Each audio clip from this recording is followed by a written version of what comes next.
You've had a great career, and I'm curious if someone has never seen anything you've done before, what is the first thing you'd like them watching and why? Ooh, that's a great question, Steve. God, I love that.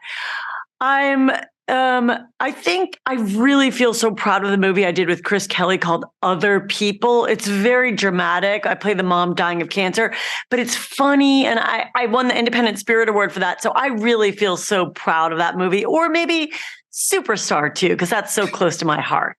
100%. Yeah. Early in your career, you did an episode of Twin Peaks, which was like Yes. before you made, went right at the beginning. Do you remember your experience on that set and how thrilling it was to get a part? I was so thrilled. And I actually wrote about this in my memoir. My friend and I couldn't get in the door to get a break.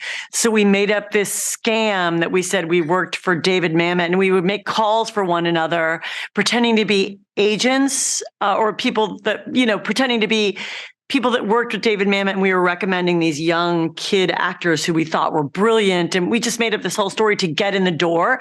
And I really wanted to be on Twin Peaks. So I said to my young friend, Jean, can you call the casting director, Joanna Ray, and get me in? Because I really want to be on Twin Peaks. So he called doing the scam saying, this is Arnold Katz calling from David Mamet's office. We have this young girl, Molly, who we really believe in. We'd love for you to meet her. And Joanna Ray was like, I would love to meet Molly. And so we got in under that. And then I met her and she said, I really want you to meet David. I really want you to meet David and you'd be so great on the show. So I got cast on the show through the scam and as a happy helping hand lady. And it was directed by Caleb Deschanel. And it was like one of my first big parts. And I couldn't believe it because I would drive by Joanna Ray's office and kind of where they were shooting. And I was like, oh, I really want to be on Twin Peaks. So I kind of visualized it. Isn't that wild? First of all, it's insane because you could never do that today, I don't think. Yeah, no. We kind of knew that there was no cross-checking with David Mamet. So we thought, I don't know. We knew that he wasn't coming to California too much. So people didn't have like a close relationship with him, but they were such fans of his. So we could get into a lot of different offices. Jumping into why I get to talk to you. Yeah. Trying to portray addiction, realistic addiction on screen can be like touching the third rail because if it doesn't work, it's just bad. But Zach did such a great job with this. What was it like for you reading the script for the first time and seeing the way he was really trying to present this in an authentic and real way? I really liked it because I think that, if anybody who I have known who's gone through struggling with a loved one with addiction, it's such a hard roller coaster ride where you feel powerless and you can be like an enabler. You try tough love and nothing's working. People just don't know what to do. They feel so helpless. So I thought it was very realistic in that way.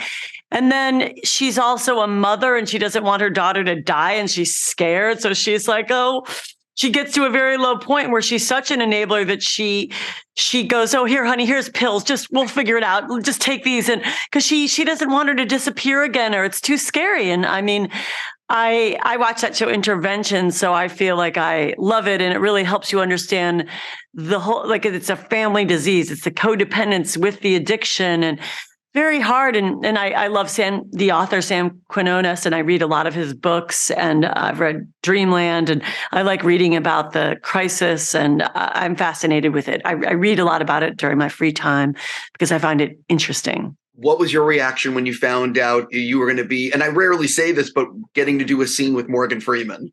It was, oh my gosh, it was so fantastic, Steve. I felt like it was a dream. I actually couldn't believe I was in the scene with him, that it was hard to concentrate. It almost felt like a feeling like, I'm doing my lines, but in my head, I'm like, I'm in a scene with Morgan Freeman. It felt like being in an amusement park and going up on like up a roller coaster, like up, here we go. It kind of felt like that, like, just like absolutely thrilling. And he's very kind and so professional and everything you would want him to be. And there was a moment where we had a little break and they were fixing the lights. And I said, I have to tell you, I'm pinching myself. I can't believe I'm in a scene with you. And he was just so nice. And he just smiled and was just so sweet. And this is a really funny story, Steve. My daughter and I went to the Wax Museum in Hollywood, and I took pictures with the Morgan Freeman wax figure. And I told him, and he was like, "That's funny."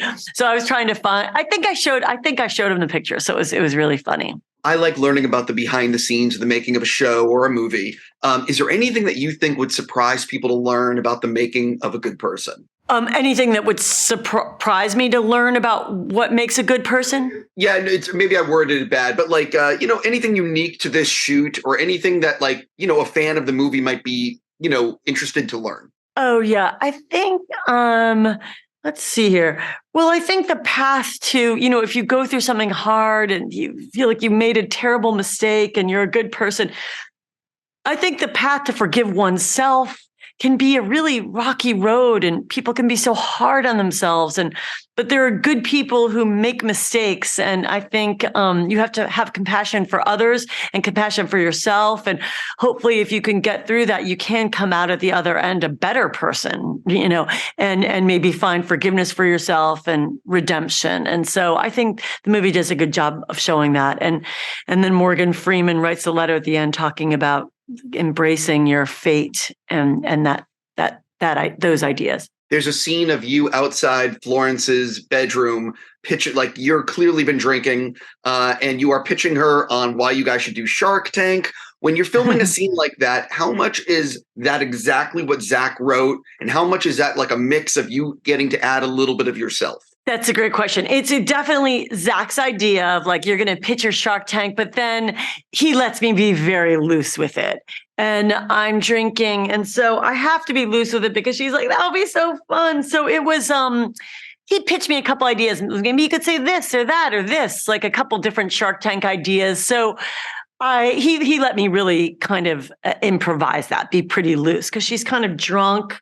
And she's like, the daughter's in the room doing drugs, and I'm out there in my own world with my Pinot Grigio, Sauvignon Blanc, and I'm using wine the way she uses drugs. I have my own little release to numb out. On that note, I need to stop. I'm just going to say, seriously, congrats on the movie, and good luck with the rest of your speed dating today.